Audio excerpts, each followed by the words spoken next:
রহমতুল্লাহ আলাই, আল্লাহ তাআলা তার কবরকে নূরে রূপান্বিত করে দিন। আরেকজন হলেন প্রিন্সিপাল বঙ্গবাগ আল্লামা হাবিবুর রহমান রহমতুল্লাহ আলাই, আল্লাহ তাআলা তার কবরকে নূরে রূপান্বিত করে দিন। আরেকজন হলেন শেখুল হাদিস ইবনে শেখুল হাদিস আল্লামা মামুনুল হক, আল্লাহ তাআলা অতি দ্রুত তাকে আমাদের মধ্যে ফিরিয়ে আনুন। গত বছরের মাহফিলও এখানে বসেই আমি প্রত্যাশা ব্যক্ত করেছিলাম আগামী বছরের মাহফিলে হয়তো আমরা তাকে স্টেজেই আবার দেখতে পাবো। দেখতে দেখতে একটা বছর চলে গেল, আজও পর্যন্ত মুক্ত হয়ে তিনি আসতে পারলেন না আমাদের মাঝে। একদিকে তো মুক্ত হয়ে আসলেনও না, কিন্তু আরেকদিকে এখনো সপ্তাহে 2-3 এই দৃশ্য দেখতে হয়। আরে এখনো তার কোমরে গরুর রশি বেঁধে হাতের মধ্যে হাত করা পরিয়ে কি পরিমাণ নির্মমতা নৃশংসতা প্রদর্শন করে তাকে কোর্টে হাজির করা হয়। যে আচরণ বড় বড় দাগী আসামির সাথে করা হয় না, সির্ফ হকের কথা বলার কারণে, হকের পথে চলার কারণে আল্লাহর বান্দার সাথে নিয়মিত সেই উগ্রতা প্রদর্শন করা হয়। এখনো আশা রাখি এবং দোয়া করি যে আগামী বছরের কাজের বাজারের মাহফিলে আমরা তাকে অবশ্যই পাবো ইনশাআল্লাহ। তো এখন এই বছর বিশেষ করে যেই হারে শয়তানি আর জাহেলিয়া ঢোকানো হয়েছে শিক্ষা ব্যবস্থার মধ্যে, আমার ব্যক্তিগত ধারণা, আমি তো আর গায়েব জানি না, আমার ব্যক্তিগত ধারণা সেদিন বেশি দূরে না যেদিন দুটোর একটা হবেই হবে।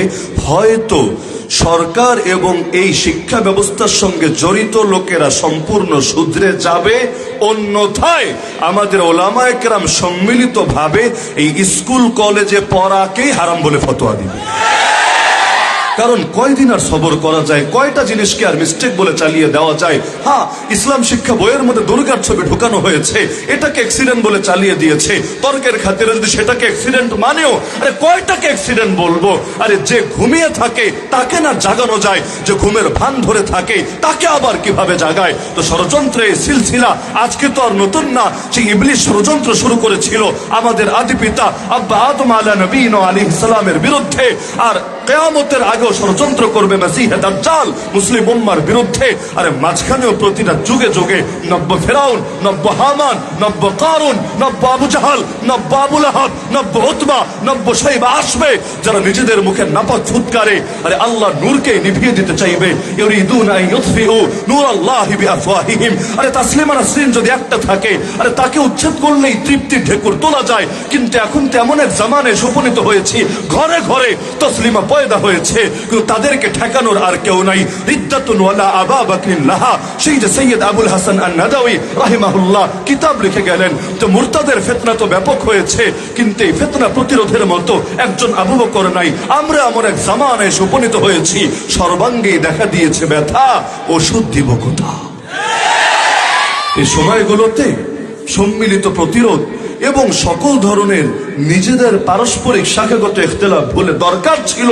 আর জাতীয় শক্তি প্রদর্শন করে জাতীয়ভাবে বাধ্য করা হবে এই শয়তানি, এই কুফর, শিরকে, জাহেলিয়াতকে ঠেকানোর জন্য। আরে আমাদের দেশের মুসলমানরা তাদের বাচ্চাদেরকে স্কুল কলেজে দেয়, হ্যাঁ ডাক্তার বানাতে চায়, ইঞ্জিনিয়ার বানাতে চায়, কৃষিবিদ বানাতে চায়, আরে তাকে উকিল ব্যারিস্টার বানাতে চায়, কিন্তু আল্লাহর কসম বেঈমান বানাতে চায় না, মুরতাদ বানাতে চায় না, নাস্তিক বানাতে চায় না, সেকুলার বানাতে চায় না, লিবারেল বানাতে চায় না, হিউম্যানিস্ট বানাতে চায় না, তার ট্রান্সজেন্ডার বানাতে চায় না, সমকামী বানাতে চায় না। কিন্তু এগুলোই তো দিনকে দিন জোর করে চাপিয়ে দেওয়া হচ্ছে। এর চাইতে এই দেশের অধিকাংশ মানুষের ধর্মানুভূতিতে বড় আঘাত আর কি হতে পারে? ইসলাম বাদ দিল, গণতন্ত্র তো বলে অধিকাংশ জনগণ যা চাইবে তা হবে। অধিকাংশ জনগণ কবে ট্রান্সজেন্ডার বাদ চেয়েছে? অধিকাংশ জনগণ কবে সমকামিতা চেয়েছে? অধিকাংশ জনগণ কবে দেশের মধ্যে পতিতালয় খোলা থাকুক এটা চেয়েছে? মদের বার প্রকাশ্যে চলতে থাকুক এটা চেয়েছে? এগুলো কোনো যুগেই অধিকাংশ বাঙালি চায় নাই। কারণ এই দেশের মানুষদেরকে আমরা চিনি, হারে হারে চিনি, যেহেতু পুরো দেশেই সফর করি, বাস্তব অভিজ্ঞতা সামনে রেখেই বলি, এই দেশের মানুষের ব্যক্তিগত আমলের ত্রুটি থাকতে পারে, কিন্তু আল্লাহ কসম, আল্লাহ সাক্ষী, আল্লাহ খুব ভালোভাবেই জানেন এই কথা, আমি আল্লাহকে সাক্ষী রেখেই বলছি, এই দেশের অধিকাংশ মানুষ এখনো দিল দিয়ে, মন দিয়ে, প্রাণ দিয়ে ধর্মকে ভালোবাসে। ব্যক্তিগত আমলে ত্রুটি আছে, এটা সহি, কিন্তু দ্বীনের জন্য যখন জান দেওয়া লাগে, এই সাধারণ মানুষেরাই হুজুরদের ডাকে ময়দানে নেমে আসে। আরে এখনো তো একটা ডাকের অপেক্ষায় সবাই বসে আছে। একটা ডাক যদি শুধু উস্তাদরা দিয়ে থাকেন, আর এই জামানায় একজন যদি সে শাহ আব্দুল আজিজ দেহলভী রাহিমাহুল্লাহর ভূমিকায় অবতীর্ণ হন, দেখবেন ঘরে ঘরে আহমদ শহীদ, ইসমাইল শহীদ পয়দা হয়েছে। কয়জনকে ঠেকাবে, কয়জনকে জেলে ভরবে? আর ওদের জেলে জায়গা কত আছে? আর ওরা ভরতে ভরতে ক্লান্ত হবে, কিন্তু এই জাতি রক্ত দিতে দিতে ক্লান্ত হবে না। নিজেদের বুকের তাদের রক্তের বিনিময় হলেও দিনকে জিন্দা করেই ছাড়বে।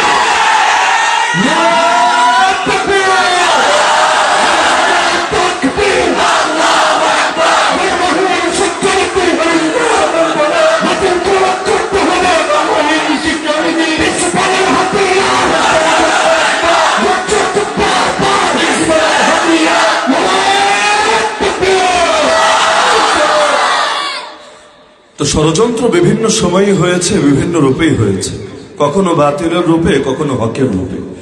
এমনকি আল্লাহ নবীর জামানায় নবীর পর্যন্ত মুসাইলিমা কাযযাব চিঠি পাঠিয়েছে, আরে করো কি করো কি, সব তো কুরাইশই নিয়ে নিচ্ছে, আমার জন্য রাখলা কি? এক কাজ করো, তুমি অর্ধেক খাও, আমারে অর্ধেক দাও, আর তোমার মৃত্যুর পরে গদিটা আমার জন্যই রেখে যাও। আল্লাহ রাসূল সাল্লাল্লাহু আলাইহি ওয়াসাল্লাম এই চিঠি পেয়ে রাগে অগ্নিশর্মা হয়ে বললেন, লাউলা আন্না রাসূলা লা তুকতাল লাদারাবতু আনাকাকুমা। আরে যদি এটা মূলনীতি না হতো যে বার্তাবাহকদেরকে হত্যা করা যায় না, আরে তোরা যেই দুইজন চিঠি নিয়ে এসেছিস, তোদের কল্লারে আমি আর আস্ত রাখতাম না। তো সেই জামানা থেকে শুরু হয়েছে, এখনো পর্যন্ত চলছে। এখনো পর্যন্ত আলহামদুলিল্লাহ এত এত বাধা বিপত্তির পরও মানুষ এই দেশের কিছু আলেমের দিকে, কিছু দ্বীনি প্রতিষ্ঠানের দিকে, কিছু মার্কাজের দিকে এখনো তাকিয়ে থাকে। যদি সেখান থেকে জান দেওয়ার ডাকও চলে আসে, তবু মুসলমান জিহাদের বায়াত নিয়ে, শাহাদাতের তামান্না নিয়ে ময়দানে নামতে আজও রেডি আছে। নাহনুল্লাযীনা বায়াউ মুহাম্মাদা আলাল জিহাদি মা বাকিনা আবাদা। হ্যাঁ, এখনো আমরা সে আশার আলো আরো প্রবৃদ্ধি ঘটাতে পারি যখন আলহামদুলিল্লাহ সুন্দর সুন্দর দৃশ্যগুলো দেখি। এই যে কাজীর বাজারে আসলেন হাজার হাজার জনতা বয়ান শুনতে, আপনাদের জন্য ইচ্ছে এবং অনিচ্ছে সিস্টেমটাই এমন রাখা হয়েছে, আসার সময় মহামান্য ইসরায়েল মহোদরের ফ্ল্যাগের উপর পাড়া একটা মেরুই আসতে হবে। ওরা আমাদের কলেজে আগুন জ্বালাবে আর আমরা বসে বসে ললিপপ খাবো, এটা তো আর হতে পারে না। দিলে খেতেই হবে কিছু, তোমরা আমাদেরকে দিবা আর আমাদের থেকে কিছু খাবা না, এটা হবে না, হতে পারে না। আঘাতের জবাবে প্রতিঘাত আসবেই, ইট ছুড়লে পাটকেল খাওয়া লাগবেই। আর যদি চাও আমাদের থেকে ভালো কিছু পেতে, অবশ্যই আমাদের প্রতি ভালো কিছু দেখাতে হবে, কিন্তু মারবা, পৃথিবীতে রক্তের বন্যা বয়ে দিবা, আর দিন শেষে শিখাবা ইসলাম মানে শান্তি শান্তি শান্তি। আরে পাগলা, যে ইসলামে শান্তি আছে, একই ইসলামে শাস্তিও আছে। যে ইসলামে তায়েফ আছে, একই ইসলামে বদরও আছে। আরে মুসলমান দ্বীনের জন্য রক্ত ঝরাতেও জানে, মুসলমান দ্বীনের জন্য রক্ত দিতেও জানে। ইউকাতিলুনা ফি সাবিলিল্লাহ ফায়াকতুলুনা ওয়া ইউকতালুন। সুতরাং মুসলমানকে দমাবে তোমরা কি দিয়ে? আরে মুসলমানের সাথে ভালো আচরণ করো, ভালো ব্যবহার পাবে। যুগের আবু তালিব হয়ে যাও, তোমাদের সাথে ওই আবু তালেবের মতো আচরণই হবে। কিন্তু তোমরা আবু জাহাল আর আবু লাহাব হয়ে সামনে আসবে আর ভাববে হুজুররা ঠান্ডা ভাষায় শুধু কথা বলবে, শুধু কান্নার ওয়াজি করবে। না না, এই ভণ্ডামি চলবে না। এখন যদি তোমাদের ভণ্ডামি মুখোশ খোলার নামই হয় গীবত, আল্লাহর কসম ওলামায়ে কেরামে গীবতকারী হতে রাজি আছে, তবুও তোদের ভণ্ডদের মুখোশ খুলে ছাড়বেই ছাড়বে। ইমাম আহলে সুন্নাত ওয়াল জামাআহ ইমাম আহমদ বিন হাম্বল আলাইহির রাহমা বলেন, আলেমরা যদি চুপ থাকে আর পাবলিক যদি জ্ঞান অর্জন থেকে বিরত থাকে, হক জাতির সামনে কিভাবে প্রকাশিত হবে? তো আলহামদুলিল্লাহ আমার বড় গর্ব হয় মাঝে মধ্যে, এই যে এখনো যে দেখলেন যুগের আবু ওবায়দা এসে আপনাদেরকে বয়ান শুনিয়ে গেল। এই বছর এটা আমার সম্ভবত 355তম মাহফিল, মানে এর আগে আরো 354টা করা শেষ। কোন এক জায়গায় আমি এমন দৃশ্য দেখিনি, অথচ কোনো বিভাগে তো যাওয়া বাদ নাই। যে হিম্মত প্রদর্শন করেছে, আরে আর কিছু লাগবে না, এই যে খালি কপালের মধ্যে কালেমা বাঁধা আর মুখটাও সেই রুমাল দিয়ে ঢাকা, খালি চোখটা দেখা যাচ্ছে, এই ছবিটা ভাইরাল হলেই তো অনেকের ভেতরে আত্মা থরথর করে কাঁপতে থাকবে। এই হিম্মত তো তারাই প্রদর্শন করতে পারে যারা শাহাদাতের অমীয় সুধা পান করার তামান্না রাখে। কারণ আমরা সেই জাতি যারা দুনিয়ার লোকে পাছে না কোনো ক্ষতি করে, পাছে না কোনো বিপদে ফেলে, এজন্য আল্লাহর দিনকে গোপন করতে পর্যন্ত দ্বিধা করি না। আরে আমরা জিহাদের আলোচনাও ছেড়ে দিয়েছি, লোকে না জানি এটাকে জঙ্গিবাদ ভাবে। এমনকি শিক্ষা সিলেবাস থেকে পর্যন্ত জিহাদকে বিদায় করা হয়েছে, কারণ আমরা বলি জিহাদ, ওরা কানে শুনে জঙ্গিবাদ। ওদের কানের মধ্যে একটা ডিভাইস সেট করা আছে, আপনি যাই বলেন না কেন অটো ট্রান্সলেট হয়ে যাবে। তা আপনি বলবেন হাইয়া আলাল জিহাদ, আপনি বলবেন সাবিলুনা সাবিলুনা আল জিহাদ আল জিহাদ, ওরা কানে শুনবে কিরে? কাজীর বাজারে মাহফিলে দেখি বলে সাবিলুনা সাবিলুনা আল জঙ্গিবাদ আল জঙ্গিবাদ। এটাই জামানার তিক্ত বাস্তবতা। তো এখন দুনিয়ার কাফের প্রভুরা যাতে নারাজ না হয়, এজন্য লোকে কত কথাই ছেড়ে দিয়েছে। কথা বলার আগে ও চিন্তা করে, আরে আমেরিকা দেখে ফেলবে, সিআইএ জেনে যাবে, হ্যাং হবে ট্যাং হবে, এই ভয়ে আল্লাহর কথাকে পর্যন্ত গোপন করে। এর চাইতে বড় কাপুরুষতা কি হতে পারে? আরে যেই রকম মেহমানরাই এই স্টেজে এসে বয়ান করেছেন, আমরা আর কি, আমরা তো তাদের পায়ের ধুলার সমানও না। খাব্বারানা মাউতুল কুবারা, যেই যে আলেমরা এসে এখানে বয়ান করেছেন, তাদের নাম শুনলে বাংলাদেশ দূরের কথা, আমেরিকারও চান্দি গরম হয়ে যাবে। 1989 সালের পোস্টারটা দেখেন না? আরে এই উসামা আর কি উসামা, আসল উসামারই তো দাওয়াত ছিল এখানে, যদিও আসতে পারেন নাই বিভিন্ন ঝামেলার কারণে। কে বাকি ছিল? সেই কমান্ডার আরসালান রহমানের কথাই বলেন, কমান্ডার আব্দুর রহমান ফারুকের কথাই বলেন। আরে কার কথা বলবেন? ওই সময়ের সাগরেদ যারা ছিল, যারা ওই সময় মাদ্রাসায় পড়াশোনা করেছে, কারগুজারি শুনলেই হয়রান হয়ে যেতে হয়। সেই ডক্টর তামিম আল আদনানী, আল্লাহ তাআলা তার কবরকে নূরে রূপান্তরিত করে দিন। আরে আমাকে এই মাদ্রাসার এক ফাজিল শুনিয়েছেন যে আমি নিজের হাতে তাকে 21টা রুটি খাইয়েছি। জিয়াউর রহমান ফারুক রহমতুল্লাহ আলী তো লাগাতার 8 বছর এসেছেন এখানে। এমনকি যেদিন হক নওয়াজ জাগবী রহমতুল্লাহ আলী শহীদ হন, সেদিনে তো কাজীর বাজারের মাহফিল চলে। তো কি এক আলোকিত যোগ গিয়েছে, বাংলাদেশের কোন মাদ্রাসায় নমুনা প্রদর্শন করতে পারবে? তো আমরা দোয়া করি অতীতেও যেটা ছিল আগামীতেও সেটা জারি থাকবে, এবং আমাদের প্রতি যে আস্থাটা রাখে এই আস্থার প্রকাশটাও ঘটবে। এজন্য আমি বলেছি আমার দিলে এই সম্ভাবনা জাগে, আগামীতে অতি অল্প সময় দুটোর যে কোনো একটা হবে, হয়তো সরকার এবং শিক্ষা ব্যবস্থার সঙ্গে যারা জড়িত। কারণ প্রতিটা জিনিস ওই হাইকমান্ড থেকেই ডিরেকশন আসে, বিষয়টা এমন না। অনেক সময় কিছু নাস্তিক, কিছু বামরাম, কিছু মুরতাদ, কিছু উগ্রস্ত হিন্দুত্ববাদী এদের কাঁধে চেপে থাকে। তো এখন বিভিন্ন ঘটনা তারা ঘটাতে থাকে। তো এই যে কাজগুলো হয়, হয়তো তারা নিজেদের সংশোধন করবে, অথবা জাতি তাদেরকে হলুদ কার্ড না ডাইরেক্ট রেড কার্ড দেখিয়ে ফিল্ডের বাইরে পাঠিয়ে দেবে। তো জায়গার নামে তো মাশাআল্লাহ কাজীর বাজার, কাজীর মানে কাজী মানে ফয়সালাকারী, আর বাজার তো বাজারে, যেখানে ফয়সালাকারী দিয়ে ভরা এমন একটা জায়গা। তো আজকের মাহফিলে শুধু কিছু বিচ্ছিন্ন কথাবার্তা বলবো এমন না, বরঞ্চ আজকে মৌলিক কিছু পয়েন্ট আমি ধরিয়ে দিয়ে যাবো তথ্যের সাথে। কারণ গত বছর জানুয়ারিতে আলহামদুলিল্লাহ আমাদের ওলামায়ে কেরামরা শিক্ষা সিলেবাসের ব্যাপারে তথ্যভিত্তিক আলোচনা করে প্রতিবাদ জানানোর কারণে অনেকগুলো বিষয় পরিবর্তন হয়েছে, কিছু কিছু বই উঠিয়ে নেওয়া হয়েছে। আমরাও আশা রাখি এই বছর যদি পয়েন্টগুলো ধরিয়ে দেই, ওই আগেই বললাম হয়তো সংশোধন হবে, না হলে 3 তালাক দেওয়ার পথ সুগম হবে। কারণ সালিশের তরিকা যখন বন্ধ, মীমাংসার তরিকা যখন বন্ধ, তালাক ছাড়া আর কি বা উপায় আছে? তো এই কারণে আজকে মৌলিকভাবে আমি তথ্যভিত্তিক কিছু পয়েন্ট ধরিয়ে দেব 2টা কারণে। 1 নম্বরে, যারা তাদের পক্ষ থেকে দূত হয়ে এসেছে, অফিকুম অথবা মিডিয়ার দ্বারা যাদের কান পর্যন্ত আওয়াজ পৌঁছাবে, তারা হয়তো এটা থেকে নিজেদের সংশোধন করার মেসেজ পাবে। না হলে বলবে হুজুররা তো খালি গালি দিয়ে গেল, হুজুররা তো ধরিয়ে দিল না কোথায় কোথায় ভুল আছে। তো এক বয়ানে সব ভুল ধরিয়ে দেওয়া তো সম্ভব না, তবে কিছু পয়েন্টের উপর আলোকপাত করবো ইনশাআল্লাহ রেফারেন্স সহকারে। আর 2 নম্বরে, আপনারা যারা আছেন বাচ্চাদেরকে পড়ান বা আত্মীয় পরিজনরা পড়ে, এই স্কুলগুলোতে কলেজগুলোতে কি পড়ায় এটা জানা থাকার দরকার আছে, যাতে করে রোগটা কোথায় কোথায় বুঝতে পারেন। কারণ রোগ চিহ্নিত হলে তবেই ওষুধ দিতে পারবেন, না হলে আপনার বাচ্চাই কোন ফাঁকে বেঈমান হবে টেরি পাবেন না। নবী তো বলেছেন কিয়ামতের আগে ফিতনার জামানার হালত এমন হবে, সেই ফিতনার জামানা ইউসবিহু আর-রাজুলু ফিহা মুমিনান ওয়া ইউমসি কাফিরা ওয়া ইউমসি মুমিনান ওয়া ইউসবিহু কাফিরা।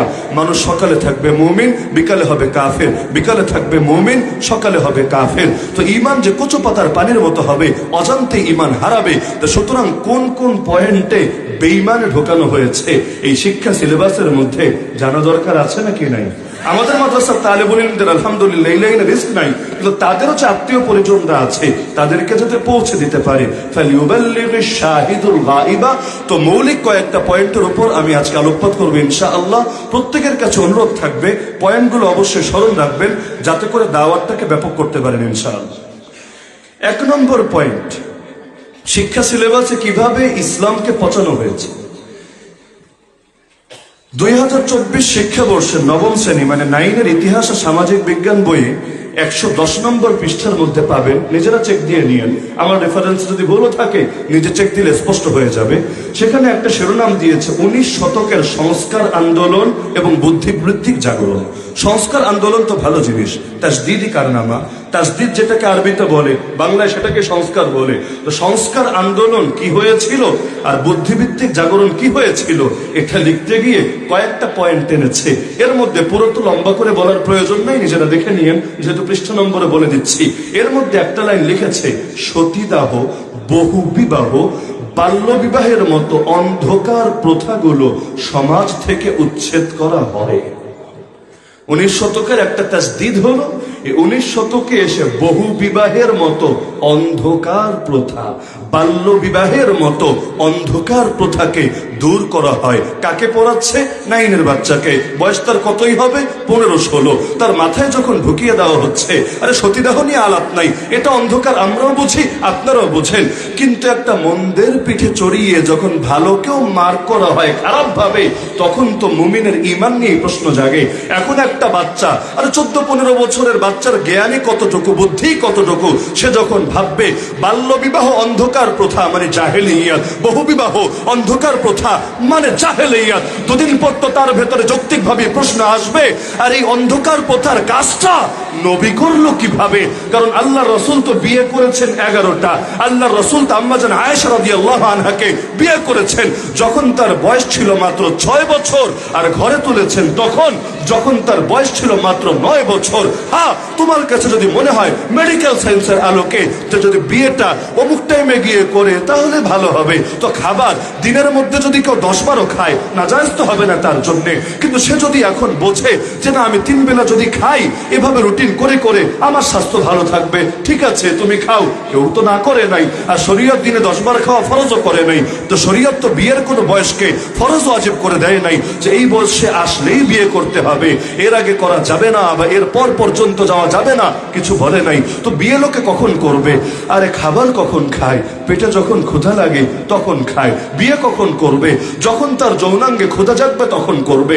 এখন কার কবে ক্ষুধা জাগবে? এটা কি ঘড়ি ধরে ধরে জাগবে নাকি যে 17 বছর 11 মাস 29 দিন তার কোনো ক্ষুধা নাই? যেই মাত্র 18 বছর হয়েছে সব ক্ষুধা তার উপচে পড়ছে, এভাবে ঘড়ি ধরে ধরে চাহিদা কারো ভেতরে আসে না, এটা কখনো সম্ভব না। আবার মানুষের শারীরিক বৃদ্ধিও তো একরকম না, কেউ 16 বছর বয়সে এমন হয়, আরেকজন 20 বছর বয়সে তার ধারে কাছেও হয় না। তো কোন বয়সে বিয়ে দিলে ভালো হবে এটা নিয়ে সর্বোচ্চ মেডিকেল সায়েন্সের আলোকে পরামর্শ দিলে দিতে পারে, এই দরজা খোলা আছে। কিন্তু শরীয়ত যেটাকে হালাল করেছে সেটা হারাম করার অধিকার ওদেরকে কে দিয়েছে? হালাল হারাম তিনিই করতে পারেন যিনি রব। ইনিল হুকমু ইল্লা লিল্লাহ, রব ছাড়া আর কেউ বিধান দিতে পারে না। আলা লাহুল খালকু ওয়াল আমর, সৃষ্টিও তার, বিধানও তার। তো ছোট একটা বাচ্চার চোখে বোঝানো হচ্ছে যে সমাজের মধ্যে বহু বিবাহ জারি থাকা আর বাল্য বিবাহ জারি থাকা এটা হলো জাহেলিয়াত, আর এগুলোকে সমাজ থেকে দূর করে দেওয়া, অন্ধকার প্রথাগুলোকে উচ্ছেদ করা, এটা হলো তাজদীদ। নাউযু বিল্লাহি মিন যালিক। ইমান হুমকির মুখে পড়বে নাকি পড়বে না? কারণ আগে শেখায় মূলনীতি, পরে গিয়ে মাথার মধ্যে বিষ ঢুকায়। আগে শেখাবে ইসলাম সাম্যের ধর্ম, সাম্য, এখানে শুধু সমতা সমতা দেখা হয়। দুদিন পরে বলবে দেখ রে, সব জায়গায় তো সাম্য ঠিকই রেখেছে, কিন্তু ছেলে আর মেয়েরে সম্পদ দেওয়ার ক্ষেত্রে তো সাম্য আবার রাখে নাই, তখন তো বৈষম্য করে ফেলেছে। লোকে চিন্তা করবে হায় রে, ইসলামের সবই তো ভালো ছিল, একটা বিধান মনে হয় একটু পচা হয়ে গেল, এটাকে আড়াল করে রাখতে হবে। দেখেন না এখন লোকে ইসলামের অনেক বিধানের নাম নিতে পর্যন্ত লজ্জা অনুভব করে। জিহাদ শব্দ মুখে আনে না, খেলাফত মুখে আনে না, কেন? চিন্তা করে এগুলো মনে ইসলামের একটু খারাপ সাইড আর কি, এগুলো বললে ইসলামের ইমেজ নষ্ট হবে। নাউযুবিল্লাহ। যেই কোরআনে নামাজ নিয়ে আয়াত আছে 82টা, ওই কোরআনে জিহাদ নিয়ে আয়াত আছে 484টা। তো নামাজ নিয়ে বললে যদি ইসলামের ইমেজ নষ্ট না হয়, জিহাদ নিয়ে বললে কোন দুঃখে নষ্ট হবে? আরে জিহাদ নিয়ে বললে তাদের কলিজে আগুন জ্বলবে যাদের ভেতরে মুনাফিকি লুকিয়ে রয়েছে। তো একটা নমুনা দেখালাম যে কিভাবে ইসলামটাকে খাটো করছে। নবম শ্রেণীর বইয়ে 2023 শিক্ষাবর্ষের নবম শ্রেণীর ইসলাম ও নৈতিক শিক্ষা বই যদি দেখেন, সেখানে দেখবেন জিহাদ নামে ইসলাম ও নৈতিক শিক্ষা, এই নামটা নিয়ে আমি আগে আপত্তি করেছি, সে নামটাও ভুল। কারণ ইসলাম শিক্ষা আলাদা, নৈতিক শিক্ষা আলাদা। এটাই তো এই শব্দের অর্থ। মানে বুঝলেন, আগেরটা আলাদা, পরেরটা আলাদা। দুটো যদি এক হয়, মাঝখানে বলে না। আলী ও হাসান ও উসামা এটা বলবেন না, বরঞ্চ একসাথে বলবেন আলী হাসান উসামা। যদি বলেন আলী ও হাসান ও উসামা, বোঝা যাবে লোক একটা, লোক তিনটা। আলী আলাদা, হাসান আলাদা, উসামা আলাদা। তো ইসলাম ও নৈতিক শিক্ষা মানে কি? ধর্ম শিক্ষা আলাদা, নৈতিক শিক্ষা আলাদা। তো নৈতিক শিক্ষা আবার কোন হালুয়া, এটা আবার কোন ক্ষেতের মূলা? নৈতিকতা শিখবে কিভাবে? মানদণ্ড তো কোনো না কোনো জিনিসকে মানতে হবে। মানদণ্ড ছাড়া বুঝবেন কেমন এটা কি নৈতিক নাকি অনৈতিক? এখন মানদণ্ড তো আপেক্ষিক হয়, এক এলাকার গালি আর এক এলাকার বলি। আরে আমেরিকায় বসে মেয়েদের জন্য যেই পোশাক পরাটা নৈতিক, কাজীর বাজার মাদ্রাসার সামনে দাঁড়িয়ে ওই পোশাক পরাটা অনৈতিক। দেখেন না, ফ্রান্সের প্রেসিডেন্ট বাংলাদেশে এসেছিল, নাম মনে আছে তো? কি নাম? ইমানুয়েল মাক্রো, অফি রেওয়ায়াতিন উখরা ইমানুয়েল ম্যাক্রো। মানে এখন পত্রপত্রিকায় দুইভাবে উচ্চারণ লিখেছে, আমি তো আর ভাষাবিদ না, কোনটাকে তারজি দিব? তো দুইটাই বলে দিলাম, তারজিহন বিলা মুরাজ্জিহিন লা ইয়াজুজ। ইমানুয়েল মাখো আও ইমানুয়েল ম্যাক্রো। বেচারা যখন দেশে এসেছিল, যাওয়ার আগে আমাদের পিএম কে একটা ফ্লাইং কিস দিয়ে গিয়েছিল। এটা নিয়ে সারা দেশে সমালোচনা হয়েছে নাকি হয়নি? কারা করেছে? মেসাবরা না, সমালোচনা পাবলিকরাই করেছে, সেকুলাররাও করেছে, নাস্তিকরাও করেছে। যে তুমি তোমারটা আমার দেশের উপর চাপিয়ে দিতে পারো না, তোমার সংস্কৃতি তোমার দেশে করো গিয়ে, এটা এই দেশে যৌক্তিক না। এই দেশে 30 বছরের যুবক 90 বছরের বৃদ্ধকে রাস্তায় যদি ফ্লাইং কিস দেখায়, লোকে ওর হাড্ডি গড্ডি একটা অস্ত্র রাখবে না, ভেঙে সব হাতে প্যাকেট করে ধরিয়ে দিবে, যা তোর বখাটে পোনার সাজা তুই বুঝে নে। তো এখন এই কাজটা এই দেশে অনৈতিক বুঝলেন কিভাবে? আপনার দেশের প্রথার আলোকে, কালচারের আলোকে আপনি বুঝেছেন। তো কোনটা নৈতিক কোনটা অনৈতিক বুঝবো কিভাবে? আরে বোনের সাথে যেভাবে বসে কথা বলা, গল্প করা নৈতিক, শালীর সাথে সেভাবে কথাবার্তা বলা অনৈতিক। নিজের আপন ছোট ভাইয়ের সাথে নারীর জন্য যেভাবে কথা বলা নৈতিক। নিজের দেবরকে যতই ছোট ভাই বলে পরিচয় দেখ না কেন, তার সাথে সেভাবে দেখা দেওয়া, কথাবার্তা বলা অনৈতিক। এই নৈতিক আর অনৈতিক বুঝলাম কিভাবে? ধর্ম দিয়ে।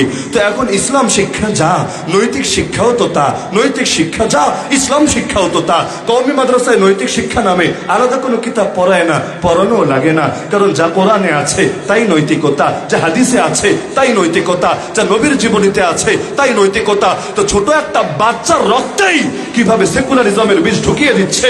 আরে ধর্ম আলাদা, আর বিভিন্ন বিষয় আশয় আলাদা, ভ্যালুস বা মূল্যবোধ আলাদা, নীতি নৈতিকতা আলাদা, রাজনীতি ধর্ম আলাদা, অর্থনীতি আর ধর্ম আলাদা, বিচার আচার ধর্ম আলাদা, সভ্যতা সংস্কৃতি আর ধর্ম আলাদা। যখন তুমি মসজিদে যাবা আল্লাহকে রব মানবা, যখন মাদ্রাসায় যাবা আল্লাহকে রব মানবা, যখন মাহফিলে যাবা আল্লাহকে রব মানবা, যখন খানকায় ঢুকবা আল্লাহকে রব মানবা, যখন তাবলীগে যাবা আল্লাহকে রব মানবা, যখন ইস্তেমায় যাবা, মারকাজে যাবা আল্লাহকে রব মানবা, যখন রাজনীতিতে যাবা গায়রুল্লাহকে রব মানবা, কোর্ট কাচারিতে যাবা গায়রুল্লাহকে রব মানবা, সভ্যতা সংস্কৃতিতে জড়াবা গায়রুল্লাহকে রব মানবা। এই যে দুই রবের আকীদা চাপিয়ে দেওয়া হচ্ছে বাধ্য করে অধিকাংশ মানুষের উপরে, এটাকে শিরিক বলে না তো কোনটাকে শিরিক বলে?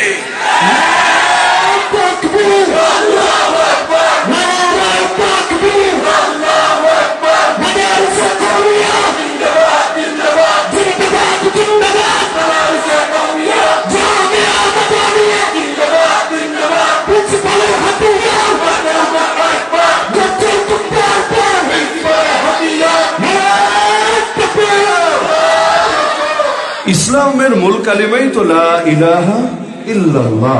সর্বযুগের সকল নবীর কালিমাই তো লা ইলাহা ইল্লাল্লাহ। যারা আল্লাহকে মানে তাদেরকেই মুসলমান বলে না, বরং যারা একমাত্র আল্লাহকে মানে তাদেরকে মুসলমান বলে। বাক্যের পার্থক্য বলছেন, দুটোর মধ্যে বড় ধরনের পার্থক্য আছে। আল্লাহকে তো খ্রিস্টানরাও মানে, অস্বীকার তো করে না, কিন্তু তারা একত্ববাদের সাথে মানে না, বহুত্ববাদের সাথে মানে, তৃত্ববাদ ট্রিনিটির সাথে মানে। ক্বালু ইন্নাল্লাহা সালিসু সালাসা, তারা বলে আল্লাহ হলেন তিনজনের একজন, তিনে মিলে এক, একের ভেতর আবার তিন, বাকি দুইজনকে, একজন তো গড আছেই, আরেকজন হলো হোলি স্পিরিট পবিত্র আত্মা রুহুল কুদস, আরেকজন হলো যিশু মসিহ বা ঈসা, নাউযুবিল্লাহ। এখন যিশুও রব, পবিত্র আত্মাও রব, গডও রব, নাউযুবিল্লাহ। আল্লাহকে তো মানে, অস্বীকার তো করে না, কিন্তু তাকে মুসলমান তো বলা যায় না। আলহামদুলিল্লাহ রাব্বিল আলামিন আর রহমানির রহিম মালিক ইয়াউমিদ্দিন। তারপর কি পড়েন আপনারা? না'বুদুকা ওয়া নাস্তাঈনুকা, না, ইয়াকা না'বুদু ওয়া ইয়াকা নাস্তাঈন। অর্থ কি? অর্থ এটা না যে আমরা আপনার ইবাদত করি, আপনার কাছে সাহায্য চাই। এভাবে বললে কি বোঝায় জানেন? যে ইবাদত মনে হয় আপনারও করি, সঙ্গে হয়তো অন্য কারোটাও করি, সেটা এখানে উল্লেখ নাই, কিন্তু অনুবাদ হলো আমরা আপনারই ইবাদত করি এবং আপনারই কাছে সাহায্য চাই। তার মানে আল্লাহর মধ্যে সীমাবদ্ধ। তা মুসলমানের ইবাদতের রব যিনি, নীতি নৈতিকতার রব তিনি, রাজনীতির রব যিনি, অর্থনীতির রব তিনি, বিচার আচারের রব যিনি, আরে দাওয়াত আর ইলম চর্চার রব তিনি। মুসলমানের রব একজনই, নাম তার আল্লাহ। মুসলমানের রব কখনো যুগের হবলে আমেরিকা হতে পারে না, মুসলমানের রব কখনো পশ্চিমা মূল্যবোধ হতে পারে না, মুসলমানের রব কখনো ইউনাইটেড নেশন জাতিসংঘ হতে পারে না, মুসলমানের রব কখনো ন্যাটো জোট হতে পারে না, মুসলমানের রব কখনো ইসরায়েল হতে পারে না, মুসলমানের রব কখনো চায়না হতে পারে না, মুসলমানের রব কখনো ইন্ডিয়া হতে পারে না, মুসলমানের রব কখনো Narendra Modi, Netanyahu, Joe Biden হতে পারে না। মুসলমানের রব একজনই, নাম তার আল্লাহ। সে আল্লাহকে বাদ দিয়ে মুসলমান কখনোই আর কাউকে রব পারে না।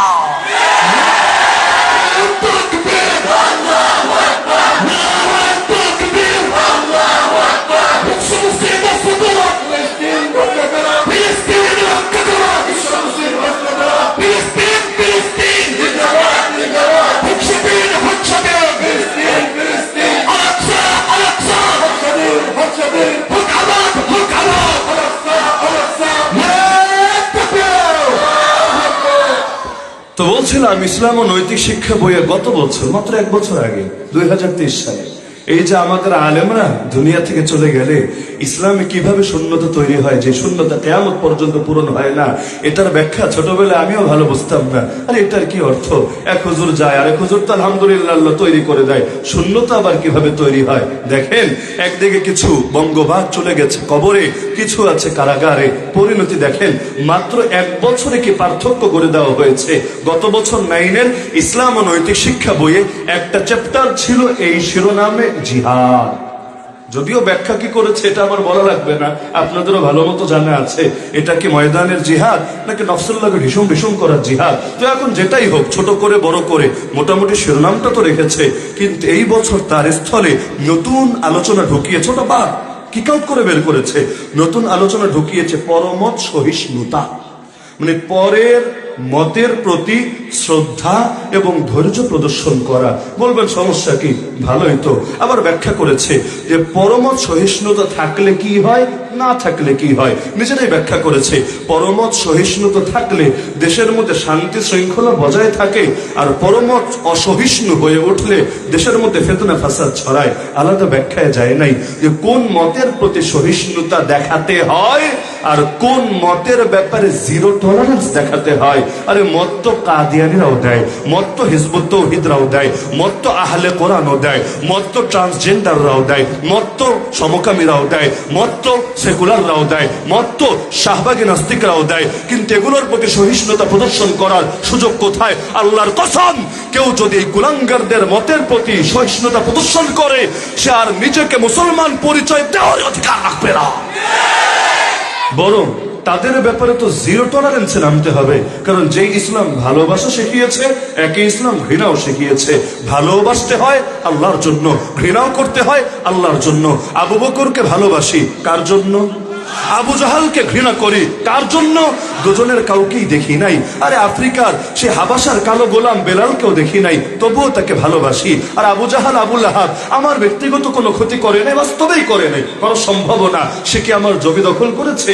সে কি আমার আমাকে ক্ষমতা থেকে উচ্ছেদ করেছে বা রাতে রাতেই ভোটের কারবার সেরেছে, আমাকে বিভিন্ন ভাবে সে চাপে রেখেছে, কোনো কিছুই তো না। তো তার সাথে ব্যক্তিগত দুশ্মনী তো নাই, তবুও ঘৃণা করি কেন? কারণ যে আল্লাহর দুশ্মন সে আমারও দুশ্মন, যে আল্লাহর বন্ধু সে আমারও বন্ধু।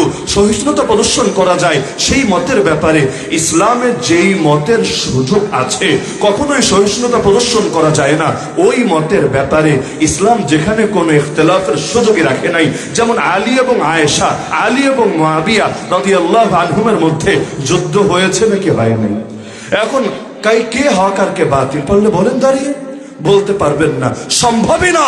কারণ এখানে একজনের পক্ষে যেতে আরেকজনের বিরোধিতা করা ইসলাম আপনার জন্য জায়েজ রাখে নাই, বরঞ্চ এখানে মুশাজারাতে সাহাবার ব্যাপারে মুখ বন্ধ রাখতে হবে।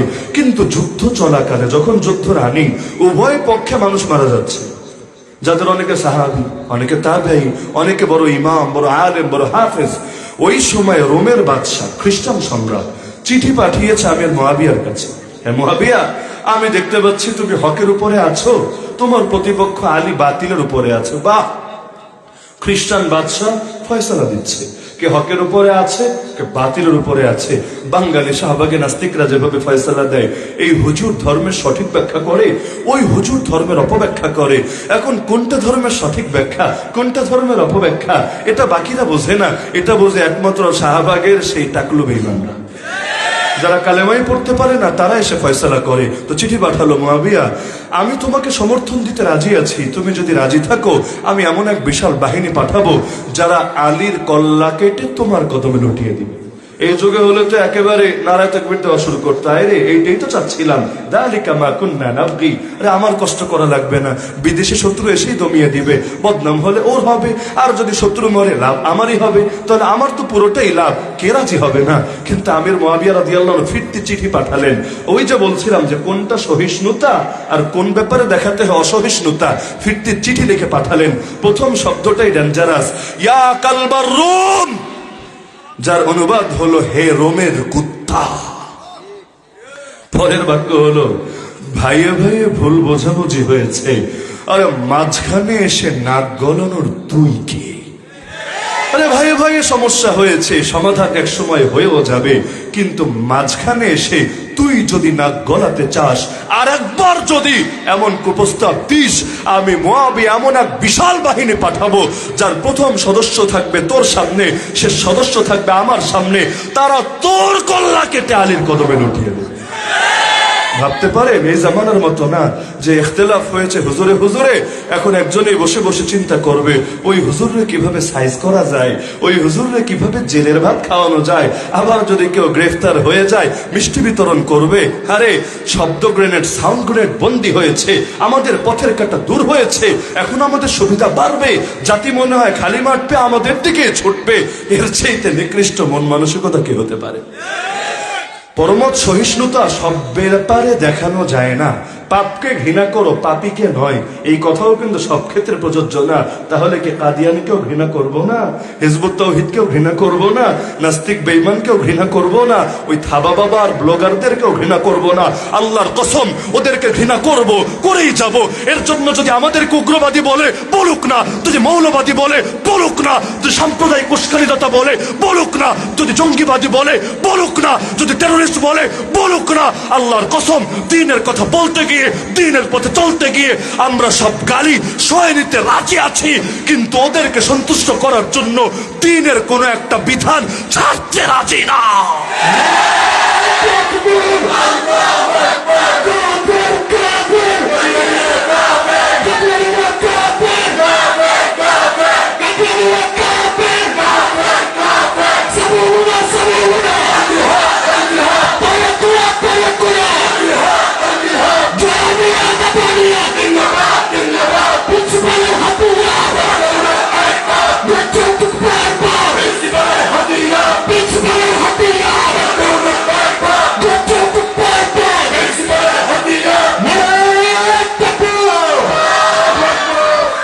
দুই নমুনা দেখালাম, 3 নম্বর নমুনা অষ্টম শ্রেণীর বইয়ের মধ্যে কাজী নজরুলের সেই কবিতা ঢুকিয়েছে, সাম্যের সেই কবিতা, গাহি সাম্যের গান, যেখানে সে এক হয়ে গেছে হিন্দু খ্রিস্টান বৌদ্ধ মুসলমান।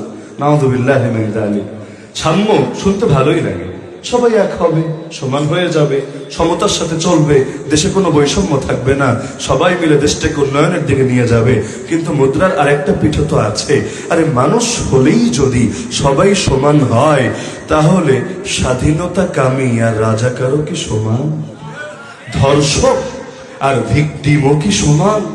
আরে অন্যান্য ক্ষেত্রে তো সমতা মানে না, বলবে হুজুর চোর আর যে চোর না সে কিভাবে সমান হয়, ডাকাত আর ডাকাত না কিভাবে সমান হয়, দুর্নীতিবাজ আর দুর্নীতিবাজ না কিভাবে সমান হয়, নিশি ভোটের লোক আর দিনের বেলার ভোটের লোক কিভাবে সমান হয়? তো ওগুলোর ক্ষেত্রে পার্থক্য তো থাকে। তো ওগুলোতে যদি পার্থক্য থাকে, যে আল্লাহর খেয়ে আল্লাহর পরে আল্লাহরে মানে, আর যে আল্লাহরই অস্বীকার করে, যে নবীকে ভালোবাসে আর যে নবীর সঙ্গে বেয়াদবি করে, উভয়ে কিভাবে এক হতে পারে?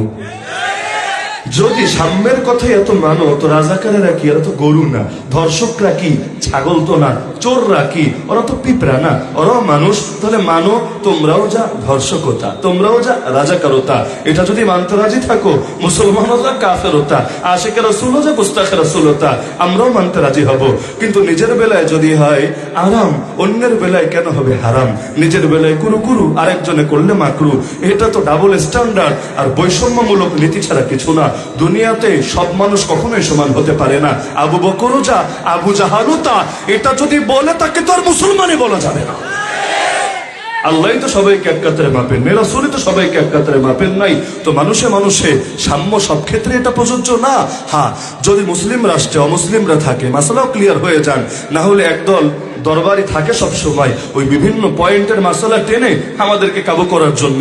তবে কওমি মাদ্রাসার একটা ফজিলত আছে, ছাত্র জামানায় বুঝে আসে না, পরের জামানায় আলহামদুলিল্লাহ বুঝে আসে। ছাত্র জামানায় ধরেন এক লাইন পড়ে গেলাম, আরবি পড়ে গেলাম, অনুবাদ করে দিলাম, ইচ্ছা খতম। কিন্তু হুজুররা খালি নিজেরাই প্রশ্ন তুলে নিজেরাই জবাব দেয়। হাদা জবাবু সুআলিন মুকদ্দার। আরে এটা হলো একটা উচ্চ প্রশ্নের জবাব। চিন্তা করতে মানে প্রশ্নটা আমার মাথায় আসে নাই, যে লিখেছে লেখার সময় তার মাথায় হয়তো আসে নাই, কিন্তু হুদাই প্রশ্ন বের করার, আবার নিজেই জবাব দেওয়ার, আবার প্রশ্ন বের করার, আবার জবাব দেওয়ার, এটার দরকারটা কি? কখনো প্রশ্ন বোঝাটাই কঠিন হয়ে যায়, জবাব আর বুঝবো কি? কিন্তু এখন এসে আল্লাহ বোঝার তৌফিক দিয়েছেন যে এই ফাঁকগুলো ধরার জন্য একদল ধান্দাবাজ বসে থাকে। তো যদি ওই ট্রেনিংটা ছাত্র জামানেই হয়ে যায়, তাহলে ফাঁকগুলো বন্ধ করা অনেক সহজ হয়ে যায়। তো এখন এই সাম্য আর বৈষম্য দেখেন, মুসলিম রাষ্ট্রে যদি অমুসলিমরা থাকে, তারা কর দিয়ে থাকে, যেটাকে আরবিতে জিজিয়া বলে, তাহলে তারা সমানাধিকার পায়, এটা সহি। কিন্তু সমান মর্যাদা কিন্তু পায় না। সমানাধিকার আর সমমর্যাদা দুটো ভিন্ন জিনিস। অধিকার কাকে বলে, মর্যাদা কাকে বলে, নিজেরাই ডিকশনারি দেখে চেক দিয়ে নিয়েন। আরে যেখানে হাদিসের মধ্যে আছে জিম্মি, মানে মুসলিম রাষ্ট্রে বসবাসকারী অমুসলিম নাগরিক যদি রাস্তার মাঝখান দিয়ে চলে, রাস্তার সংকীর্ণ পাশে তোমরা তাকে ঠেলে দিবা, এটা কি? আরে মুসলিম রাষ্ট্রে অমুসলিম যদি থাকে, টাকা দিয়েও থাকে, তাকে সালাম দিবা না, দিতে পারবা না। আসসালামু আলাইকুম তুমি বললে গুনাহ হবে। যদি একান্ত বাধ্যই হও সালাম দিতে, বলতে হবে আসসালামু আলা মান ইত্তাবা আল হুদা। আরে তোর উপর শান্তি না, যারা হেদায়েতের অনুসারী তাদের উপরে শান্তি। তো পার্থক্য তো অবশ্যই আছে। তো সাম্য এই কলা ঝুলিয়ে দিয়ে মুসলমান আর কাফেরকে এক কাতারে আনার সুযোগ কোথায়? আজকাল এই সাম্যকে ব্যাপক করতে করতে কাফেরদেরকেও মুসলমানদের বন্ধু বানিয়ে ছেড়েছে, আর মুসলমানরা মুসলমানের দুশমন বানিয়ে ছেড়েছে। অমুক দল অমুক দলের রাজনীতি করে, ও আমার দুশমন। আবার ওই কাফের, সে আমার পক্ষে বলে, সে আমার দোস্ত। আরে যত বড় আলেম হোক, ধরেন আল্লামা তাকি ওসমানী, তার মানের আলেমে পৃথিবীতে কয়জন আছে? কিন্তু যেহেতু জন্ম পাকিস্তানে, সুতরাং তিনি কোন যুক্তিতে আসবে বাংলাদেশে? এজন্য তোরে ভিসাই দেয় না কতকাল ধরে। সর্বশেষ কবে এসেছেন মনে আছে? আরে সে কতকাল হয়ে গেছে, এখন আসতে পারে না কেন? যাকে আরব বিশ্বে গেলে মন্ত্রীর মর্যাদা দেওয়া হয়, বাংলাদেশে তাকে এন্ট্রি করার ভিসাটাই দেওয়া হয় না কেন? এত বড় কবিরা গুনাহ করেছে যেটার ক্ষমা নাই, জন্ম হয়েছে পাকিস্তানে। আর এদিকে নরেন্দ্র মোদী শোনা, যদি এমন হয় গুজরাটের কসাই তার হাতকে রঞ্জিত করেছে মুসলমানের রক্তে, কাশ্মীরকে খেয়েছে, বাবরি মসজিদ ভেঙে রাম মন্দির উদ্বোধন করেছে, যত যত আকাম কুকামি করুক না, তো জন্মটা যেহেতু হয়েছে ভারতে, সে আমার বন্ধু না হয়ে কিভাবে থাকে? এখন তার বিরুদ্ধে যদি দেশশ্রেষ্ঠ আলেমরাও ময়দানে নামে, প্রয়োজনে তাদেরকে 3-3টা বছর কারাগারে ফেলে রাখা হবে, তবুও মোদির মনে কষ্ট লাগে এমন একটা কথাও মুখে উচ্চারণ করা যাবে না। তো সাম্য আর বৈষম্যের সবক কারে শেখায়? কারে? আগে মানো যে তোমরা আর যারা আকাম কুকাম করে সব এক, কারণ ওদের দলের কেউ আকাম কুকাম করলো বলে এক্সিডেন্ট, বিচ্ছিন্ন ঘটনা, তারা আমার দলের কেউ না, বের করে দিলাম। কেন কেউ না? অবশ্যই কেউ, তারাই তোমার সদস্য। কারণ সবাই তো এক, গাহি সাম্যের গান, যে আকাম করেছে আর যে করে নাই তারা সকলেই সমান। সেখানে গিয়েও কবিতা বলতে হবে। যদি সেখানে বলতে না পারে, তাহলে মুসলমান আর কাফের রে, যে আল্লাহরে মানে আর যে মানে না, যে নবীকে ভালোবাসে আর যে গালি দেয়, উভয়ে কখনো সমান হতে পারে না। তারপর মানবতাবাদের সবক ঢুকিয়েছে নবম শ্রেণীর বইয়ে, সেই প্রসিদ্ধ বাক্য, সবার উপরে মানুষ সত্য, তাহার উপরে নাই। সবার উপরে যদি মানুষ হয়, তাহলে আল্লাহু আকবার বাক্যের অর্থ কি রে পাগল? তোদের মুখে তো আল্লাহু আকবার মানায় না, তোরা বলবি আল ইনসানু আকবার, আর আরবিতে বলতে না পারলে বলবি আল মানুষ সবচাইতে বড়। কিন্তু তোরা আল্লাহু আকবার বলছিস কোন মুখে? আরে মাঝে মধ্যে সন্দেহ লাগে, জন্ম নেওয়ার পরে ওদের কানে কি আদৌ আল্লাহু আকবারের তাকবীর উচ্চারিত হয়েছে? যদি উচ্চারিতই হয়, তাহলে আল্লাহই তো সবচাইতে বড় বলার কথা। সবার উপরে আল্লাহ সত্য, তাহার উপরে নাই। কারণ আল্লাহর জন্য সব ছাড়া যায়, কোনো কিছুর জন্য আল্লাহকে ছাড়া যায় না। কিন্তু মানবতাবাদের সবক শিখায় যে সবার উপরে মানুষ সত্য, মানবতা ঠিক রাখার জন্য সব ছাড়া যায়, কিন্তু আদর্শ ঠিক রাখার জন্য মানবতা ছাড়া যায় না। আজকালকার যুগে এটা একটা ধর্মের রূপে পরিগ্রহ করেছে, এই যে হিউম্যানিজম বা মানবতাবাদ। এটা নিয়ে বয়ান করতে চাইলে অন্তত আলাদা 1 ঘন্টা সময়ের প্রয়োজন আছে। ইসলাম আমাদেরকে এটাই শিখিয়েছে, তোর প্রথম পরিচয় তুই আল্লাহর গোলাম। গোলাম পরিচয়টাই সবচেয়ে বড় পরিচয়। এমনকি নবীর নামে কালেমা পড়বি, হ্যাঁ, সেখানেও গোলাম পরিচয় আগে বলবি, আশহাদু আল্লাহ ইলাহা ইল্লাল্লাহ ওয়া আশহাদু আন্না মুহাম্মাদান আবদুহু ওয়া রাসূলুহু। আমি সাক্ষ্য দিচ্ছি মুহাম্মদ সাল্লাল্লাহু আলাইহি ওয়াসাল্লামের 1 নম্বর পরিচয় আবদুহু, তিনি আল্লাহর গোলাম। 2 নম্বর পরিচয়, তিনি আল্লাহর রসুল। কারণ গোলাম পরিচয় যদি উপরে রাখে, ইসলামের সব কঠিন বিধান মানাটাও সহজ হয়। নারী তখন বলবে না গরমের দিনেও হিজাব কেন, নেকাব কেন, আরে আমি ঘরে থাকতে আর এক বউকে ঘরে তুলবে কেন, আরে এটা কেন, ওটা কেন, ওটা কেন, কোনো প্রশ্নই তুলবে না। যখন জানবে আল্লাহ বলেছেন, ব্যাস, তখন আর সেটা নিয়ে কোনো ইখতিলাফি চলবে না। চোর চুরি করলে হাত কাটবে কেন, আরে এটা কি মধ্যযুগীয় বর্বরতা? আরে যদি আল্লাহর বান্দা হয়, বলবে না না না, আল্লাহ যেটা বলেছেন সেটাই চূড়ান্ত। এখন আমেরিকা ইউরোপের মানদণ্ডে উত্তীর্ণ হলেও চূড়ান্ত, উত্তীর্ণ না হলেও চূড়ান্ত। তো গোলামের কথা হয় আলাদা, আর স্বাধীনের কথা হয় আলাদা। আরে নিজেকে গোলাম পরিচয় দেয় না একমাত্র তারা যারা মুসলমানই না। তো মানবতাবাদ মানে যে মানুষের বিবেক সবচাইতে বড় আদালত। শুনতে তো ভালোই লাগে, মানুষের বিবেক সবচাইতে বড় আদালত। তাহলে যেটা বিবেক সহি বলবে ওটাই তো ভালো, যেটা বিবেক গলত বলবে ওটাই তো খারাপ। তাহলে ইবলিসের পাপ কি? ইবলিস যা করেছিল বিবেকের যুক্তিতেই তো করেছিল। আল্লাহ বলেন আদমরে সিজদা দিন, তার যুক্তিতে ধরে নাই। আল্লাহ কেন দিব, কেন বুঝাও, যুক্তি দিয়ে বুঝাও, ফিলোসফি দিয়ে বুঝাও। আনা খাইরুম মিন, আমি না উত্তম, নবী না অধম। নাউযুবিল্লাহ, নবী হলো অধম আর 2 পয়সার ইবলিস কয়েকদিন ইবাদত বন্দেগী করেই হয়ে গেছে উত্তম। অনেকে দেখেন না টুকটাক ইবাদত বন্দেগী করে নবী রাসূল আর সাহাবীদের ভুল পর্যন্ত ধরতে শুরু করে। আরে এরা হলো ইবলিসের প্রেতাত্মা। ইবলিস বলে আমি না উত্তম, নবী না অধম। কেন? খালাকতানি মিন নারি ওয়া খালাকতাহু মিন তিন। যদি ইবাদতের কথা বলতো তাও যুক্তিতে ধরতো, যে আমি এতকাল ইবাদত করেছি আর সে তো মাত্র পয়দা হয়েছে, ইবাদত করার টাইমই পায় নাই। কিন্তু এগুলো না, আল্লাহ আমারে বানাইছে আগুন দিয়া, তারে বানাইছে মাটি দিয়া, তো কি হয়েছে? আগুন দিয়ে তৈরি হলেই কি, মাটি দিয়ে তৈরি হলেই কি? মাকাম তো আল্লাহ দেন, যালিকা ফাদলুল্লাহ ইউতিহি মান ইয়াশা। আল্লাহ যাকে মাকাম দিবেন সেই তো বড় হবে। তো কথাই যে যুক্তি দেয় না, বিষয়টা এমন না, যুক্তি তো দিয়েছেই। তো পৃথিবীর সর্বোচ্চ আদালত যদি হয় বিবেক, ইবলিসকে কেন বহিষ্কার করা হবে? পৃথিবীর সর্বোচ্চ আদালত মানুষের বিবেক না কোরআন? যদি কোরআন বলে একটা আর বিবেক বলে আরেকটা। নবী নূহ ছেলেকে বোঝায়, বাবা নৌকায় ওঠো। কোন নৌকা? আমেরিকান নৌকা না, আবার তিনি যেটা তৈরি করেছিলেন, বাবা নৌকায় ওঠো। ছেলে বলে, তোমাদের মোল্লা মুন্সিদের নিয়ে আর পারা গেল না, এই যুগে এসেও তোমরা ব্যাকডেটেডই রয়ে গেল। আরে নৌকায় উঠলে কি হবে? ঝড়ের কবলে পড়লে সবার আগে মরা লাগবে। বাঁচতে চাইলে পাহাড়ে চড়ে উঠতে হবে, পাহাড়ই আমাকে বাঁচিয়ে দেবে। সাউই ইলা জাবালি আসিমুনি মিনাল মা, যুক্তি দিয়ে চড়েছিল পাহাড়ে, পাহাড় তো তারে বাঁচিয়ে দিয়েছিল আল্লাহর আযাব থেকে, পারে নাই। লা আসিমাল ইয়াউমা মিন আমরিল্লাহ ইল্লা মান রাহিম। আরে কিসের মানবতাবাদ, কিসের হিউম্যানিজম? ইসলামই পরম সত্য, ইসলামের উপরে কোনো কিছু নাই। ইসলাম মানে সারেন্ডার। ইসলাম শব্দের অর্থ হলো সারেন্ডার, আত্মসমর্পণ করা। ইসলাম অর্থ আবার অনেকে করে শান্তি শান্তি শান্তি। না রে, এটা কোন ডিকশনারির অর্থ? ইসলাম অর্থ আত্মসমর্পণ, নিজেকে সঁপে দিতে হবে আল্লাহর সামনে। এখন মানবতাবাদের কারণেই এই পৃথিবীতে নারীদেরকেও কিছু বলা যায় না। ওয়াজ মাহফিলে নারীদের পোশাক কেমন হবে এটা নিয়ে আলোচনা হয়। এই যুক্তি দেখিয়ে এখন ওয়াজ মাহফিলকে নারী বিদ্বেষ ছড়ানোর জায়গা বলা হয়। এ বাংলাদেশে আর কত বছর যে ওয়াজ মাহফিল চলবে আল্লাহ ভালো জানে, কিন্তু হালত বেশি ভালো না। ইতিমধ্যে হলুদ বাতি জ্বলে গেছে, হালত বেশি ভালো না।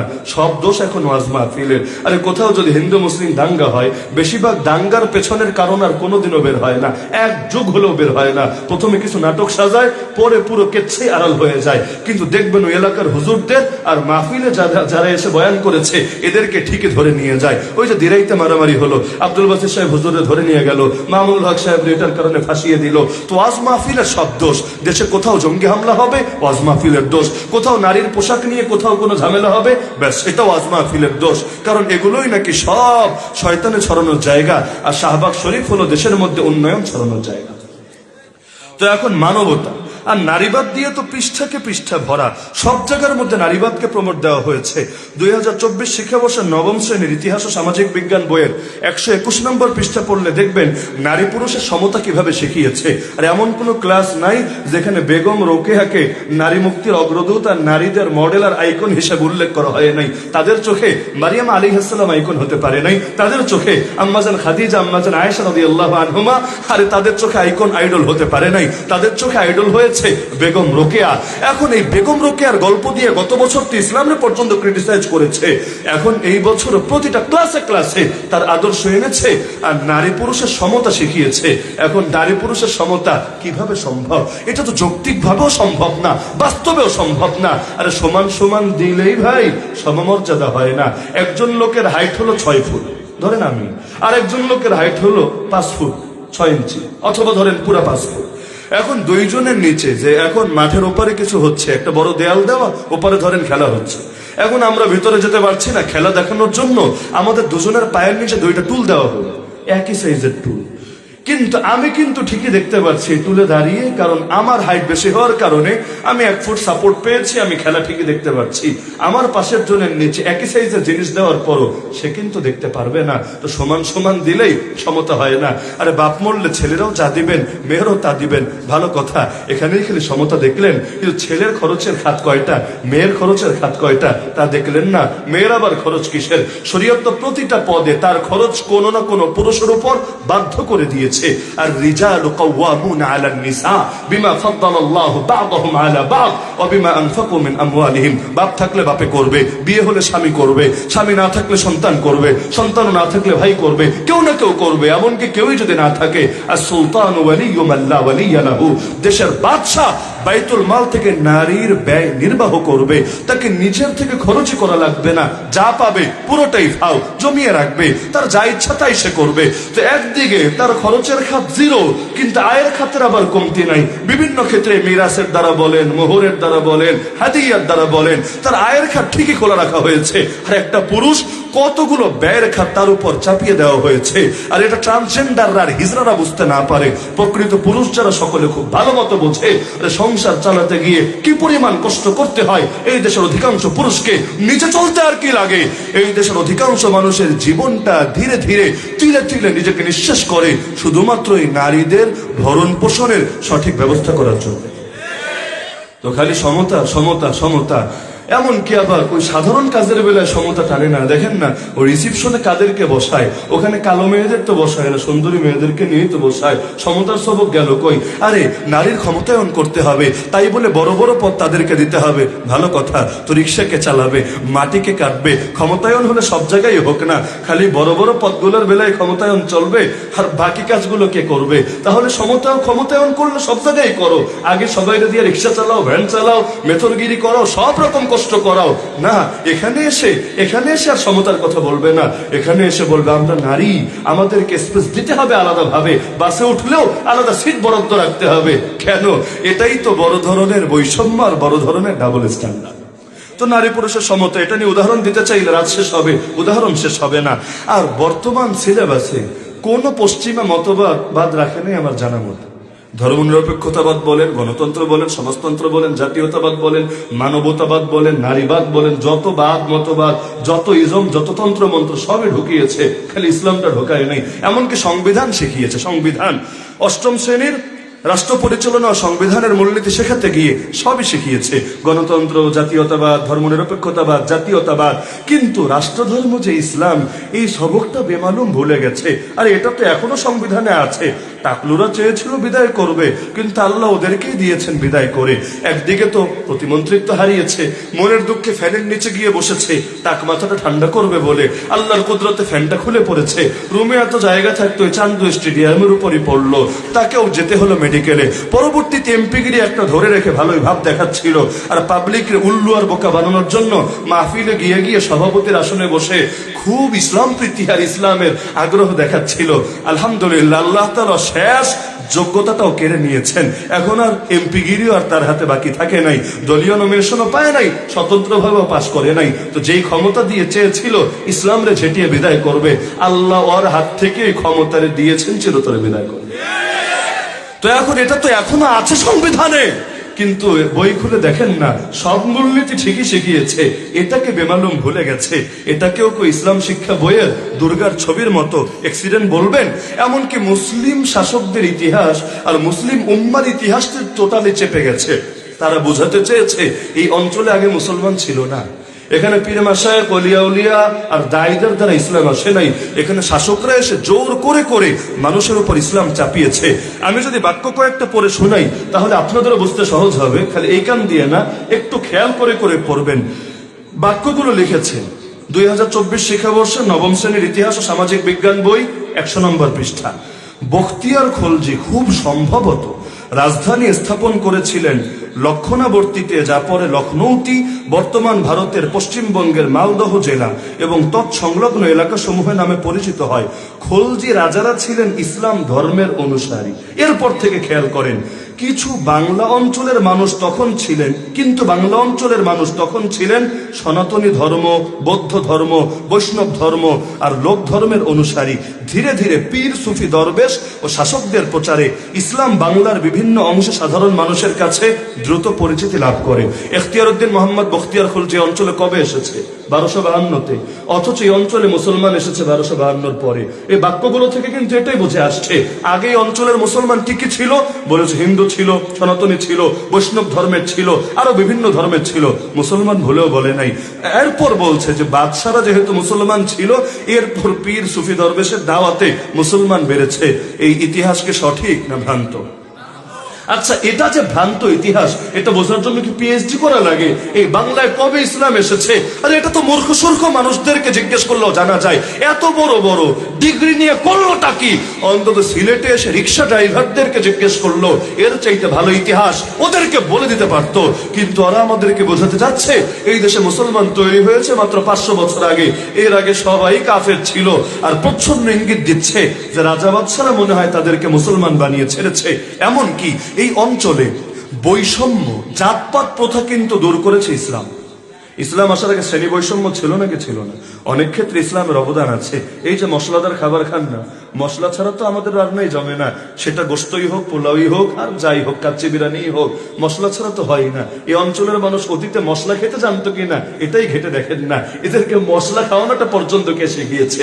শিক্ষা দীক্ষা সবার জন্য কে ব্যাপক করেছে? কারণ একটা সময় ছিল শুধু ব্রাহ্মণরা পড়তে পারতো, ব্রাহ্মণরা, সাধারণ হিন্দুরা, তাদের পড়ালেখার অধিকারও ছিল না। আর ধর্ম নিয়ে মন্তব্য করার তো প্রশ্নই আসে না।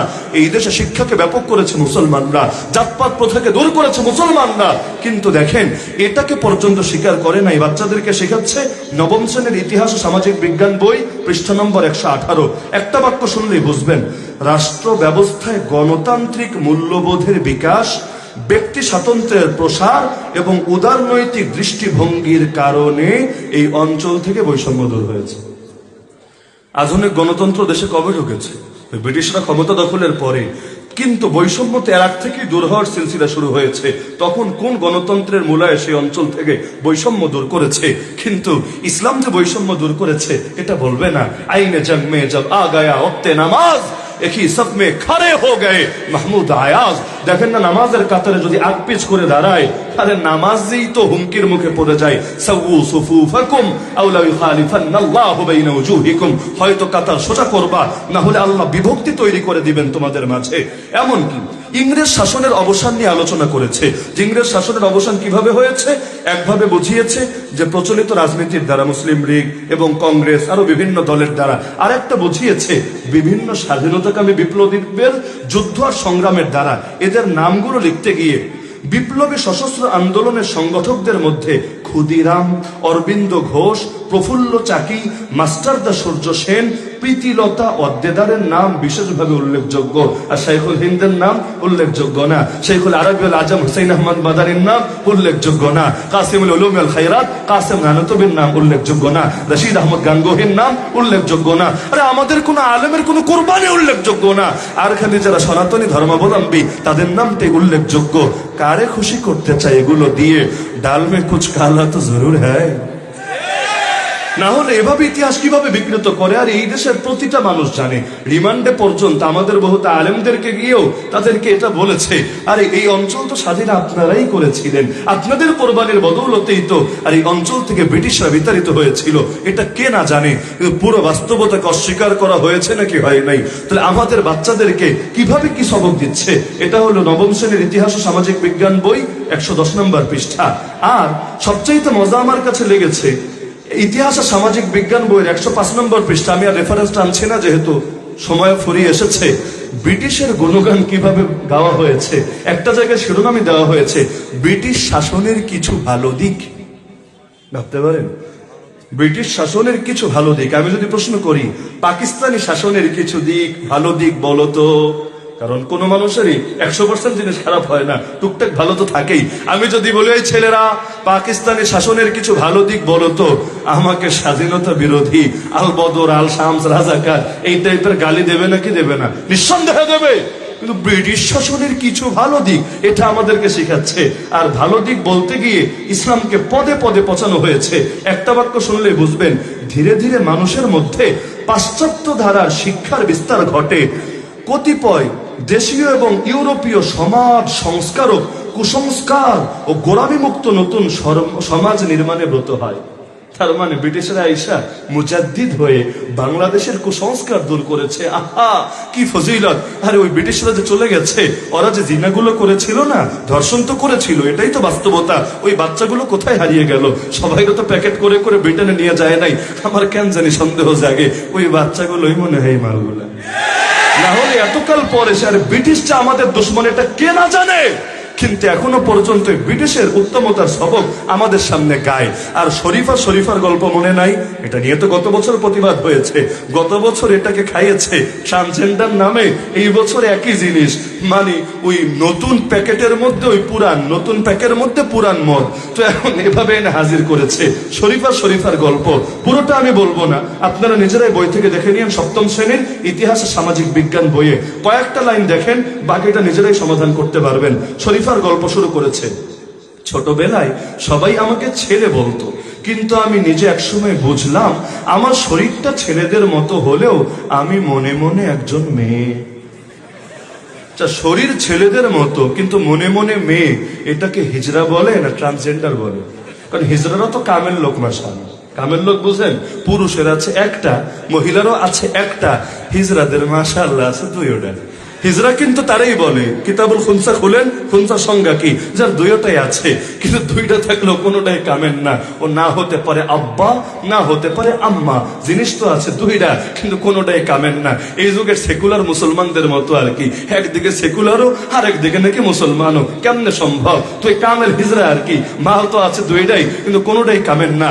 গাধা আর ঘোড়া যদি মিলন করে, একজন আরেকজনের প্রেমে ক্রাশ খেয়ে হাবুডুবু খেয়ে এখন ফিজিক্যাল রিলেশন করে ফেলেছে, এখন কাছে আসার গল্পের অংশ হিসাবে পরবর্তীতে প্রেগন্যান্ট হয়ে গেছে। এখন যে বাচ্চাটা জন্ম নেবে ওটা কিন্তু না ঘোড়া হবে না গাধা হবে। আমাদের মাদ্রাসার ছেলেরা ভালো মতো জানে ওইটা কি হবে, খচ্চর। খাচ্চর বললেন না, ওইটা গালি, খচ্চর হবে। আরবিতে বলে বাগলুন।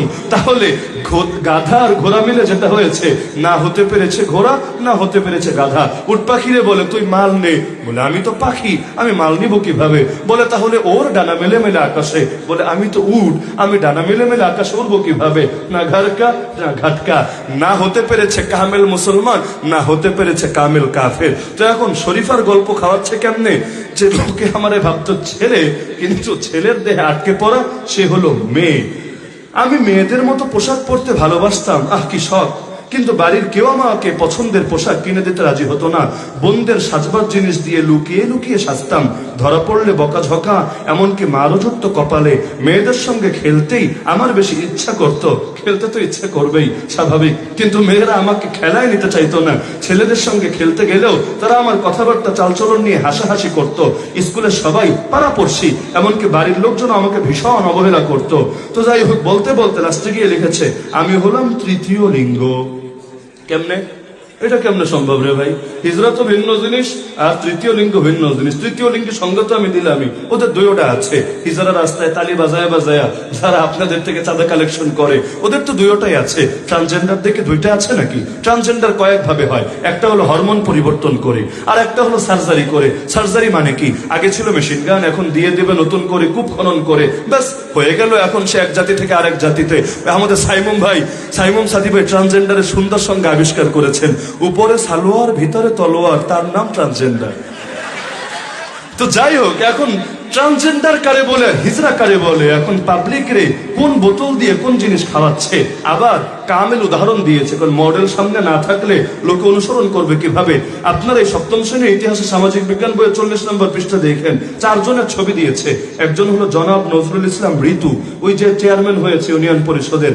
আর একজন হলো শাম্মীর রানী চৌধুরী, উন্নয়ন কর্মী। আর একজন হলো জনাব লিনিয়া শাম্মী, আরেকজন জনাব বিপুল বর্মন। এই 4 জনের মধ্যে একজন হইল হিজরা, বাকি 3টা ট্রান্সজেন্ডার। আমাদের কথা না, মিডিয়ায় তাদেরকে ট্রান্সজেন্ডার হিসেবে উল্লেখ করেছে। তো হিজরার উদাহরণ দিতে গিয়ে ট্রান্সজেন্ডারের নাম বললে সন্দেহ আসে নাকি আসে না? এমনকি আমাদের বাচ্চা, আচ্ছা 7-এর বাচ্চাদের মাথার বুঝ কতটুকু আমারে বলেন? এমনি তো বয়ঃসন্ধিকালে ভেতরে উথাল পাতাল চলতে থাকে। অনেক পাগলামি মানুষ এমন করে যার জন্য সারা জীবন পস্তাতে হয়। এখন তাদেরকে পর্যন্ত বোঝাচ্ছে লিঙ্গ বৈচিত্র্য, জেন্ডারের ধারণা। আল্লাহর কসম, আমরা যখন ওই বয়সে ছিলাম, এই লিঙ্গ শব্দ এটা মুখে উচ্চারণ করা যায় এটাই তো মাথায় আসতো না। আরে এটা অরুচিকর, এটা কিভাবে মানুষ মুখে উচ্চারণ করে? বাস্তবতা, আমরা ছোটবেলায় এই শব্দ মুখে উচ্চারণ করি। এই যে আমি বলছি না এত মানুষের সামনে, আমার এখনো লজ্জা লাগছে যে এই শব্দটা কিভাবে পাবলিক প্লেস উচ্চারণ করে। কিন্তু এই ছোট বাচ্চারা পড়াচ্ছে। আলোচনা করতে করতে এক সময় হাসনা বলল, আমার মনে হচ্ছে আমরা যে মানুষের শারীরিক গঠন দেখেই কাউকে ছেলে বা মেয়ে বলছি, সেটা হয়তো সবার ক্ষেত্রে সত্যি নয়। মামুন বলল, তাই তো, আমরা শরীফার জীবনের গল্প শুনলাম যিনি দেখতে ছেলেদের মতন কিন্তু মনে মনে তিনি একজন মেয়ে। তার কাছে এমন একজনের কথা জানলাম যিনি দেখতে মেয়েদের মতো কিন্তু মনে মনে তিনি ছেলে। বলতে বলতে লাস্টে গিয়ে বলেছে, আমার মনে হচ্ছে আমরা যেমন করে ভাবছি অনেকের চোখে বিষয়টা ভিন্ন হতে পারে। তো এখন সাবা সমাধান দিচ্ছে, কিন্তু সবার তো নিজের মত, নিজের অনুভূতি, নিজের পছন্দ অপছন্দ প্রকাশের স্বাধীনতা আছে। খুশি আপা মানে ম্যাডাম ব্যাখ্যা দিচ্ছেন, হ্যাঁ যতক্ষণ না তাতে অন্যের কোনো ক্ষতি হচ্ছে ততক্ষণ নিশ্চয়ই আছে। তো এখন সামনে তো বড় বিপদে পড়বেন রে ভাই। বাসে যখন মহিলারা উঠবে না, গিয়ে বলবে ভাইয়া আমার সিট ছাড়েন, এটা নারী সিট। বলবে আরে দেখতে আমাকে পুরুষ মনে হলে কি হবে, আমি তো ছেলের দেহে আটকে পড়া মেয়ে। আবার যখন গিয়ে মহিলা হোস্টেলে সিটের আবেদন করবে, কয়েকদিন আগে করে নাই, মহিলা হোস্টেলে গিয়ে সিটের আবেদন করেছে, আমরা সিট চাই সিট চাই। বলছে আরে তুই পুরুষ মানুষ, মহিলা হোস্টেলে সিট দিয়ে কি করবি? এখন বলে আরে আমি হলাম ছেলের দেহে আটকে পড়া মেয়ে। এভাবে যদি ফাইজিলামি দেশের মধ্যে একবার বাস্তবায়িত হয়, জিনার দরজা কিভাবে বন্ধ করবে? তখন তো মাহফিল ও মহিলা প্যান্ডেলে গিয়ে ঢুকে পড়বে, আরে দেখতে ছেলে হলে কি হবে, আমি তো ছেলের দেহে আটকে পড়া মেয়ে। হবে নাকি হবে না? যে ছোট একটা বাচ্চার মধ্যে কিভাবে ওয়াসওয়াসা ঢুকাচ্ছে, তো এটা নিয়ে আলোচনা করতে চাইলে আলোচনা বড় লম্বা হবে। মজার বিষয় আছে, স্বাধীনতার ইতিহাস বলেছে।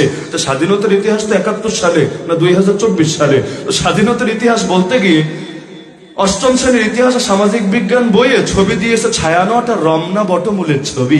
ছায়ানট আর রমনা বটমূলের সাথে স্বাধীনতার কি সম্পর্ক আছে? এগুলো স্বাধীনতার কতকাল পরে গিয়ে জাহের হয়েছে। আবার 3য় শ্রেণীর বাচ্চা, বয়স তাদের কত, কিন্তু 3য় শ্রেণীর বাচ্চাদেরকেও পরিচয় করানো হয়েছে মঙ্গল শোভাযাত্রার সাথে, ঢোল তবলার সাথে। আবার ঘর চেনানো হচ্ছে তুলির ঘর। তোমরা চেনো তুলির ঘর কেমন? ছবি দেখে দেখে শেখো। কাদেরকে? 1ম শ্রেণীর বাচ্চা, যাদের বয়স তো 40 বছর নাকি। প্রথম শ্রেণীর বাচ্চাকে শেখাচ্ছে তুলির ঘরে কি কি আইটেম থাকবে, এক পাশে ঢোল, তবলা, হারমোনিয়াম, আর ওই যে এমনি এমনি কি বাজায় দোতারা, এগুলো সবকিছু ঘরের মধ্যে আছে। তো এখন সব পূজা অর্চনা, গায়ে হলুদ, এগুলোকে সামাজিকতার নামে, দেশীয় সংস্কৃতি নামে শেখানো হচ্ছে, কিন্তু ইসলামী বিষয়গুলোকে আড়াল করা হয়েছে। এমনকি আত্মপরিচয়, যে এক ছেলে আর এক ছেলের সাথে কিভাবে কথা বলবে, আমরাও আমাদের বাচ্চাদেরকে তামরিন করাই। এই তুই দাঁড়া, ওর সাথে কথা বল, মাসমুকা, তোর নাম কি, তোর বাড়ি কই, ইত্যাদি ইত্যাদি। তারা পয়েন্ট দিয়েছে। আত্মপরিচয় নিয়ে আলোচনা করতে গেলে কি কি করতে হবে জানেন? এটা সপ্তম শ্রেণীর ইতিহাসে সামাজিক বিজ্ঞান বই 18 পৃষ্ঠা। নাম, বয়স, লিঙ্গ, পরিবার, পছন্দের খাবার, পছন্দের পোশাক, পছন্দের খেলা আর শখ। ধর্মের কোনো স্থান নাই এতে, কারণ এখানে লিখেছে ধর্মকে যদি এখানে স্থান দেয় বৈষম্য তৈরি হবে। অথচ একজন আরেকজনের সঙ্গে কথা বলতে গেলে ধর্মকে টানে নাকি টানে না? অবশ্যই টানে। এমনকি বাচ্চাদেরকে গত বছরে যেখানে সালাম ছিল, একজন আরেকজনকে দেখা হলে কি বলবে? আসসালামু আলাইকুম রহমতুল্লাহ, এরপর ছিল গুড মর্নিং। এই বছর সালাম বিদায়, হ্যালো রাজু, হ্যালো শিলা, এগুলো ঢুকিয়েছে বাচ্চাদের বইয়ের মধ্যে। এমনকি গত বছর আলিয়া মাদ্রাসার বই, ইবতেদায়ী ক্লাসের বইয়ে, সেখানে বিষয়টা ছিল এরকম যে কিছু হুজুর ছেলে মেয়ে মানে বাচ্চাই তো, কিন্তু মেয়েরা হিজাব পরা, ছেলেদের মাথায় টুপি, গায়ে জামা, আর ম্যাডাম যিনি তিনিও হিজাব পরা, পরিপূর্ণ পর্দায় আবৃত। তিনি এসে কথা বলছেন, আসসালামু আলাইকুম, ওয়ালাইকুম আসসালাম রহমতুল্লাহ, গুড মর্নিং, হ্যাঁ গুড মর্নিং ইত্যাদি। কিন্তু এই বছর সবগুলোরে বেপর্দা বানিয়েছে, বাচ্চাদের মাথায় টুপি নাই, মেয়েদের মাথায় হিজাব নাই, আর ম্যাডামেরও কিছু নাই। এখন এসে আসসালামু আলাইকুম বা আলিয়া মাদ্রাসায় গুড মর্নিং, গুড মর্নিং। তো যেহেতু আলোচনার টাইম শেষ, এজন্য আমি এই কথাকে বাড়াচ্ছি না। আমি যদি উদাহরণ দিতে চাই, আরে কত ডজন উদাহরণ লাগে, দিতে পারবো, কিন্তু এগুলো দেখে যথেষ্ট কিনা। যে বুঝতে চায়, লাউ কুতিবা বিল ইবরাতি আলা আমাকিল বাসার লাকানা ইবরাতান লিমান ইয়াতাবার। তো সরকার যদি বলে আমরা জানতাম না, আমরা বুঝতাম না, আর এগুলো ওই সারেরা করেছে, এগুলো ওই চোরেরা, ডাকাতেরা, ওরা করেছে, তো ঠিক হয়, আমরা তো বুঝিয়ে দিলাম, আমরা তো দৃষ্টি আকর্ষণ করলাম। এই কথাগুলো অন্য কোনো মাহফিল হলে বলতাম না। তো জায়গাটাই যেহেতু কাজীর বাজার, তো সুতরাং এখান থেকে শুধু অস্পষ্ট হুঙ্কার ছড়িয়ে লাভ হবে না, বরং স্পষ্ট ভাবে পয়েন্টে পয়েন্টে ধরিয়ে দিলাম। না হলে এগুলো আমার এখানে তুলে ধরার দরকার কি? কিন্তু তুলে ধরার পরও যদি না মানে, তাহলে বুঝতে হবে সরকারি চায় আমাদের বাচ্চাগুলোকে বেঈমান বানাতে।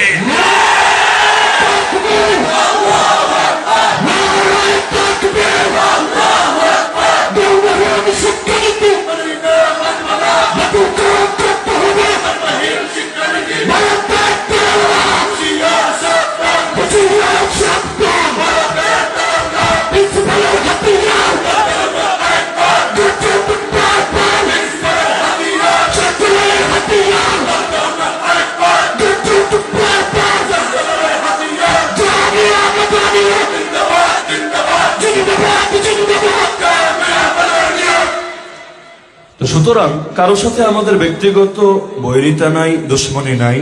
সরকারের সাথেও আমাদের গায়ে পড়ে লাগারও কোনো দরকার নাই।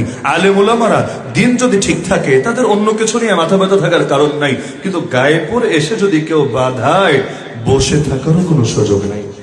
মুসলমান খেতেও জানে, মুসলমান দিতেও জানে। আমি চিন্তা করি, এক আবু তালেব কি হুঙ্কার ছুড়েছিল একজন অমুসলিম হয়ে। কুরাইশকে বলেছিল, শোন কুরাইশ, যতদিন আমি আবু তালেব জিন্দা আছি, তোরা মুহাম্মাদের কোনো ক্ষতি করতে পারবি না। যদি মুহাম্মদ পর্যন্ত পৌঁছতে হয়, হাত্তা ওয়াসাদা ফিত তুরাবি দাফিনা, মাটিতে আমার দাফন হবে, আমার লাশের উপর, আমার কবরের উপর পাড়া দিয়ে তোরা মুহাম্মাদের কাছে যাবি, কিন্তু আমি জিন্দা থাকতে তার কোনো ক্ষতি হতে দেব না। আল্লাহর কসম, এই যুগে আমরা মুসলমানরা সংখ্যা তো আর 100-200 না, 180 কোটি প্লাস। আমরাও যদি ওই এক আবু তালেবের মতো হুঙ্কার ছুটতে পারতাম, হুঙ্কারের নমুনা তো বহুতই আছে, সিদ্দিক আকবরের হুঙ্কারও তো আছে, আয়ান কুসুদ্দিন ও আনা হাই। কিন্তু এক অমুসলিম আবু তালেবের মতো যদি বলতে পারতাম, শোন দুনিয়ার বাতিলেরা, শোন দুনিয়ার তাগুতেরা, তোরা যতই চেষ্টা করিস না কেন, তোদের ষড়যন্ত্র কোনোদিনও বাস্তবায়ন করতে পারবি না।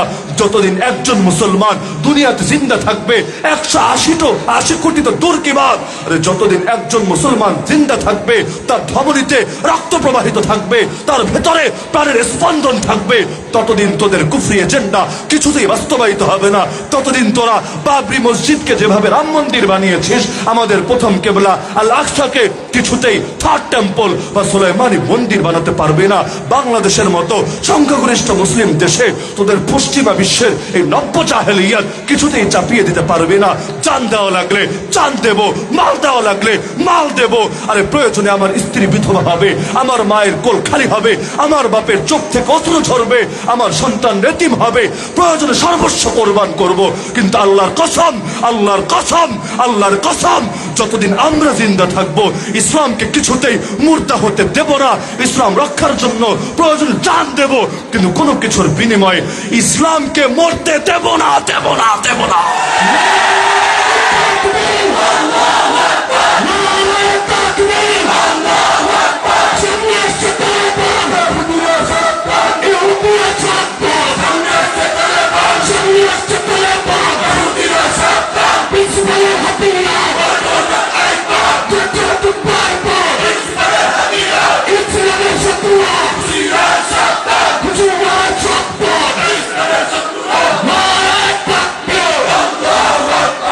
আল্লাহ রাসূল সাল্লাল্লাহু আলাইহি ওয়াসাল্লাম নাই, কিন্তু তার উম্মত আজও বেঁচে আছে। খাইবার খাইবার ইয়া ইয়াহুদ, জৈশ মুহাম্মদ সৌফা ইয়াউদ। প্রিন্সিপাল হাবিবুর রহমান রহমাতুল্লাহ আলাইহি নাই, কিন্তু তার জানিশিনরা আজও জিন্দা আছে। আমার ব্যক্তিগত একটা প্রত্যাশা এবং যৌক্তিকভাবেই প্রত্যাশা, আমি সেই দিনের স্বপ্ন দেখি যেই দিন এই বাংলাদেশের ধর্মীয় নেতৃত্ব দিবে সিলেটের মুসলমানরা। কারণ ইতিপূর্বে এমন অনেক আন্দোলনের সূচনা এখান থেকে হয়েছে, সফলতাও এসেছে, যেটা বলতে চাইলে আরে কয়েক ঘন্টা সময় লাগবে, তবুও বলে শেষ করা যাবে না। হ্যাঁ, এখন আমাদের আকাবিররা নাই, এটা সহি, তাদের জানেশিনরা তো আছে, তাদের রক্তে এখনো তাদের মতোই দুর্বার আগুন জ্বলে। আরে রক্ত তো প্রতারণা করে না। সুতরাং আমরাও সেদিনের স্বপ্ন দেখি যেদিন গোটা দেশে বিপ্লব হবে এবং তার প্রথম সারিতে এই অঞ্চলের মুসলমানরাই থাকবে।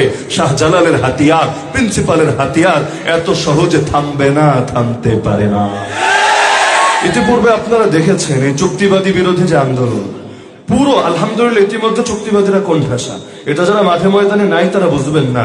সারা দেশে দেশে আপনারা গিয়ে ওদের হালত দেখলে আরে না পারে কাঁদতে, না পারে সইতে, একুলো গেছে ওকুলো গেছে। হ্যাঁ, প্রথম দিকে গালি যারা তাদের বিপক্ষে গিয়েছে তাদেরও খেতে হয়েছে। এই পরিমাণ গালি যত ভাত হয়তো জীবনে খায় নাই, কিন্তু সবরে মেওয়া ফলে না, কেউ কেউ আবার বলে লেওয়া ফলে। যাই হোক, মেওয়া ফলুক আর লেওয়া ফলুক, তো এখন সবরের প্রতিদান কিন্তু আলহামদুলিল্লাহ সামনে এসেছে। চুক্তিবাদীরা ইতিমধ্যেই সিলেটে কোণঠাসা হয়ে গেছে। এটা তো একটা নমুনা মাত্র, আমাদের অঙ্গনের ছোট্ট একটা নমুনা। তো যদি নিজেদের ব্যাপারেই এতটা সেন্সিটিভ আর কঠোর হতে পারে, এতটা রক্ষণশীল আচরণ প্রকাশ করতে পারে, বাতিলের ব্যাপারে কতটা কঠোর হতে পারে বোঝার সময় এখনই এসেছে।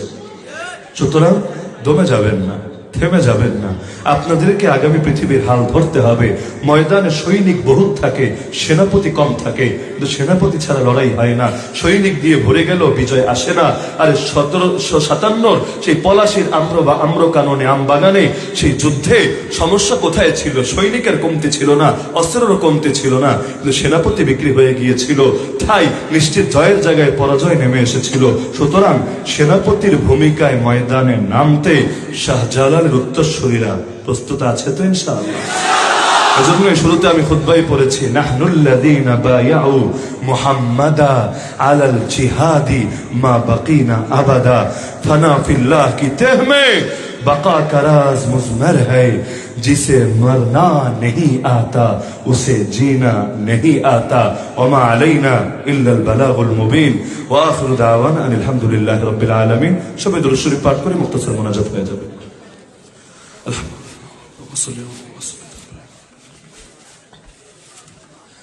الحمد لله رب العالمين والصلاة والسلام على سيد المرسلين وعلى آله وأصحابه أجمعين. اللهم إنك مليك مقتدر ما تشاء من أمر يكون. اللهم إنا